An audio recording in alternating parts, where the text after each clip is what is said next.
Hello and welcome to the award-winning Waterman Wellness, your pathway to health and wellness with local experts as your guides. I'm Lisa Kreitz. Coming up in this month's edition, you'll learn about the connection between healthy nutrition and menopause. We'll explain how to get help for an embarrassing condition that affects millions of Americans. And a local physician shares why a once-a-year checkup is good for your heart. But first, would you know what to do if you were having a heart attack? Would you even be able to recognize the symptoms? It's Heart Month, and Waterman Wellness wants to make sure you and your loved ones have important information. I had extreme heaviness in my chest. I mean, I couldn't feel comfortable. I get up, I walked. My bed was wet from sweating, and she says, "You look white, you don't look good. I'm gonna call 911. I said, "Nah, it's not that bad." And a little later, she called my daughter-in-law. I says, "Charlene, Dad's not feeling good." And she says, "Hang up, call 911. Within minutes, emergency personnel arrived at the Verkijks Eustace home. He was immediately hooked up to a monitor which communicates directly with the Florida Hospital Waterman emergency room. They kept asking me, "Do you have pain? What's your pain level?" And out of 1 to 10, and I said, maybe a 5, maybe a 4. I really don't, it's just plain heavy, like somebody's sitting on me. As soon as I got there, they just wheeled me into the heart cath room. They had everything. A cardiologist was waiting, and within minutes, Verkijk had 2 stents inserted into his heart. The stents help patients that come with heart attack where they have closed arteries in the heart. First, we put the catheter in the artery. Once we know where the blockage is, we put the wire into that blocked artery, and across the blockage, we deploy the stent. The stent is mounted on a balloon, so when we inflate the balloon, the stents get released and stay across the blockage and keep the artery open. Dr. Kunameni ultimately inserted 5 stents into Mr. Verkijk's artery. He says a heart attack can present in different ways. Generally, the patients with heart attack typically have a crushing chest pain with a lot of shortness of breath. They can present very atypically, where they feel extreme fatigue sometimes. They can feel jaw pain, they can feel arm pains. Now recovered and focused on a healthier lifestyle, Verkijk wants others to call 911 when they're having a medical emergency. I want them to know it's not just pain that could be a heart attack, because 5 stents is not very common. You know, I tell some of the guys that I know well enough that I knocked on heaven's gates and good Lord said, "Nope, not yet, down you go." So there must be something He wants me to accomplish yet. Local residents will want to know that the hospital is the first in North Lake County to receive Chest Pain Center accreditation from the Society of Cardiovascular Patient Care. It is among 12% of hospitals nationally that have demonstrated expertise in cardiac patient care. The team is well trained. The whole team of cardiologists there, ER and the cath lab team, everybody is excellent. You'll find plenty of information about local resources, including an online quiz to test your heart health, by visiting fhwatermanheart.com. How do you avoid getting to the point that the health of your heart becomes a danger to you? Experts say a once-a-year visit to your doctor is one of the best things you can do. Whether young or old, annual exams are important for a variety of reasons. For people, for example, that have chronic medical problems, you want to go to the doctor and check the status. Where are we at? If you have high blood pressure, if you have diabetes, are we under control or have we fallen off the wagon? Do we need to do some things to correct those things? Regarding cardiac problems, there are some symptoms and some manifestations that you can have at home that would be important to mention to your doctor during that annual exam. What are those? If you're having chest pains, maybe a pressure. Sometimes this happens when you're watching TV, and sometimes it happens when you're mowing the lawn. Are you getting more short of breath if you're going a flight of stairs or if you're walking more than 2 blocks? Headaches, visual disturbances, blurry vision, all of these things can be warning signs, red flags that you should mention to the doctor so they can start looking into it. We assess what kind of problems are you having, how frequency are you having, what's the intensity, is this something that we need to be worried about, or is this something that we can monitor? There's some tests that we can do. If you're having some chest pressure, probably an EKG would be the first thing to do. Blood work is also important, check for cholesterol levels. If you have blood pressure issues, diabetes, we always want to check. Dr. Rodriguez says even if you aren't experiencing any symptoms, an annual exam is still important. If you're someone that typically are fairly healthy but have family history, then you're someone that are at risk to develop problems later on in life. And so your annual exam is for us to determine if you're already into that pre-category where you need to start getting more close in monitoring. And if you're overall no medical problems, no family history, then you fall into preventive care. Annual exam is not just physical exam and blood work. We check for immunizations. If you're in the older group, have you had your shingles vaccine, your pneumonia? If you're in the pediatric range, you want to check for vaccinations as well. You can find a primary care physician to be your partner in good health by visiting fhwaterman.com. Our next story is about a condition that affects approximately 33 million Americans. As many as 30% of men and 40% of women live with an overactive bladder. Specialists explain that having an overactive bladder is not a disease, but rather a group of urinary symptoms. Getting up at nighttime frequently, whenever the water runs, I have to go to the bathroom, can't get to the bathroom on time. These are all symptoms of overactive bladder, and in severe cases can be associated with urinary incontinence. There's a lot of great treatments for these symptoms. It just requires attention to the symptoms to bring it to the attention of your provider. In fact, experts believe the real number of people with overactive bladder is actually higher because many may be too embarrassed to get help. For most people with overactive bladder, it may be as easy as taking a medication each day. There are a lot of medications available. They come in different forms to suit the patient. For patients who fail medical therapy, there's also neurostim devices such as the InterStim or posterior tibial nerve stimulation, which have been shown to be effective in people who have not responded well or can't tolerate medications. These have been very effective and offer an outpatient office-based procedure in most instances for the treatment of urinary symptoms. If you or a loved one can't get a good night's sleep due to possible overactive bladder symptoms, you can find a specialist by visiting fhwaterman.com.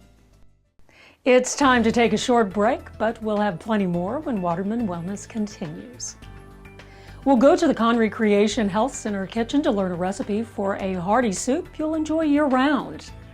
Women approaching menopause will also learn why what they eat can be important for dealing with this natural transition.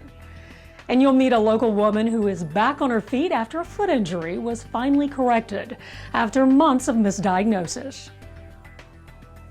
You'll find additional health and wellness information in Waterman Wellness magazine. Visit watermanwellness.com to arrange for home delivery, and you'll also find a listing of the specialist featured in this month's episode. First, you will want to check out these upcoming community programs which may be of interest. We'll be right back.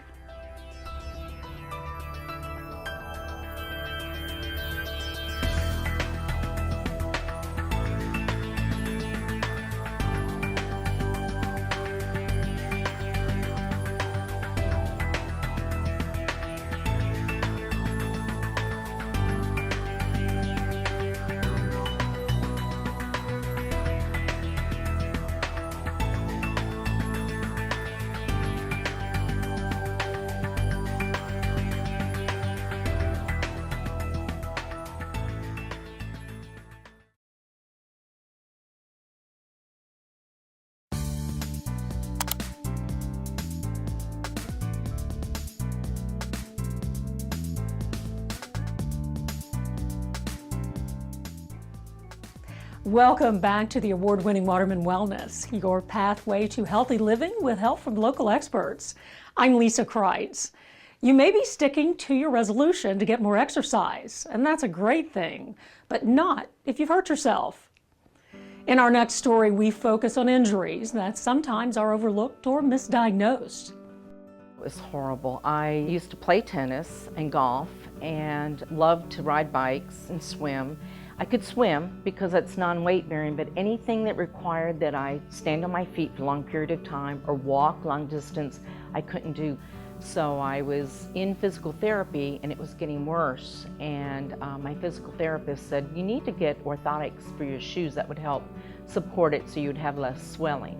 And when I went to see Dr. Baclaran, she had me walk down the hall and said, I know what it is. You've got a ruptured anterior tibial tendon.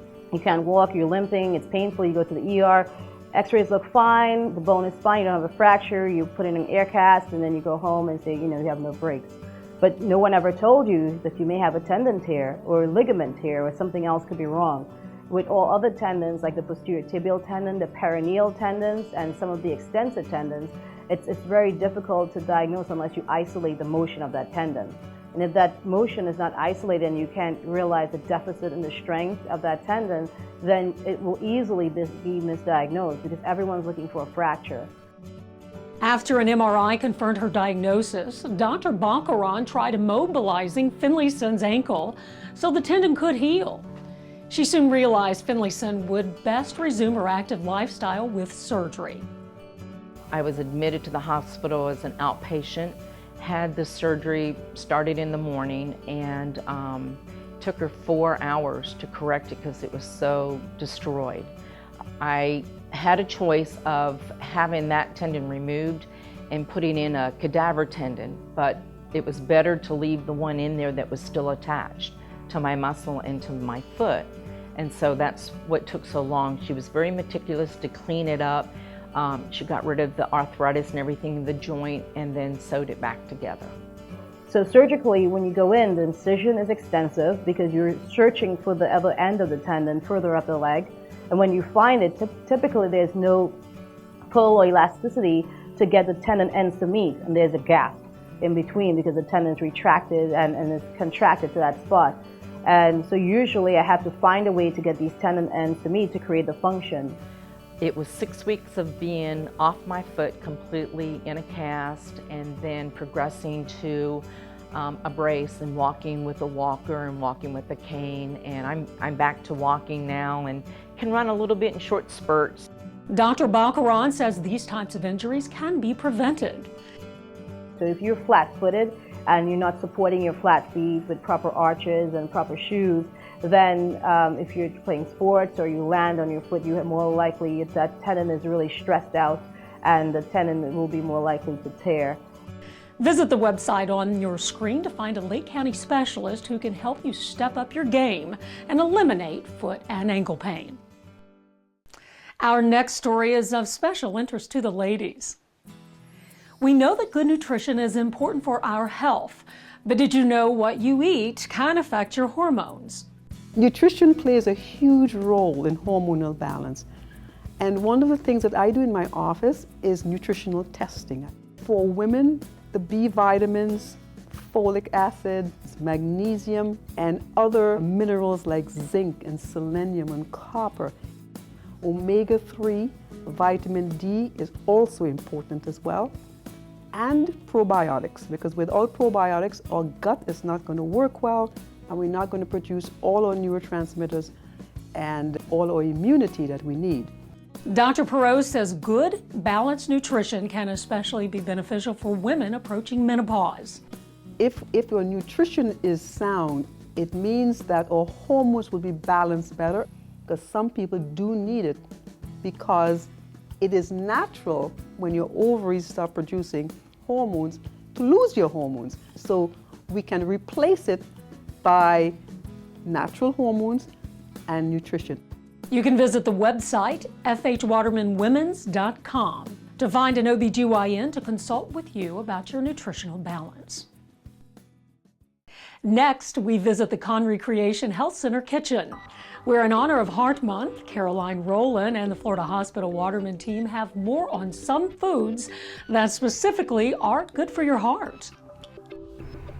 And this month we focused on ways that you can be heart healthy. Now, medical experts stress that what you eat plays an important role in being heart healthy. Now we're joined with Florida Hospital Waterman Executive Chef David Atkinson and Creation Health Director Candace Huber. Now Candace, we have some important foods here that are good for our hearts, but also a recipe to help put that into action. This is so wonderful. It's a Tuscan kale and bean soup full of vitamins that are heart healthy and fiber, which is heart healthy, and easy to make. So Dave, tell us what goes into this soup. Okay, like Candace said, this is a very easy soup. It takes almost as long to open a can of soup as it does to make this soup. We're going to use fresh kale, celery, canned diced tomatoes, canned cannellini beans, sliced onion, garlic, carrots, olive oil, either marjoram or oregano. We have oregano today. And a little Parmesan cheese to garnish. And then we're just going to start to put it together. It seems like a lot, but it cooks down.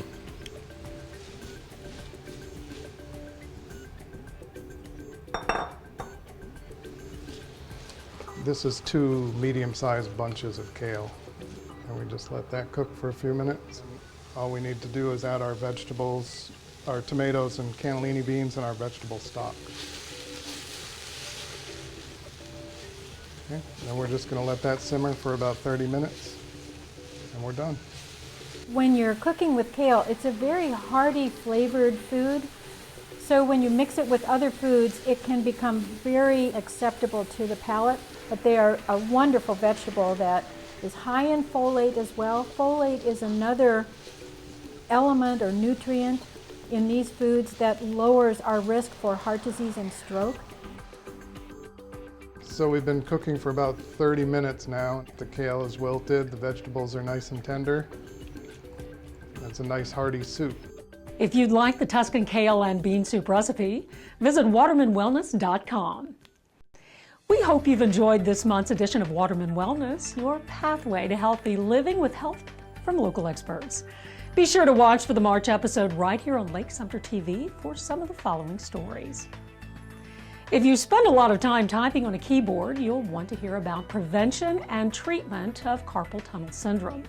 You'll find out about options for treatment of colon cancer that offer patients a better outcome.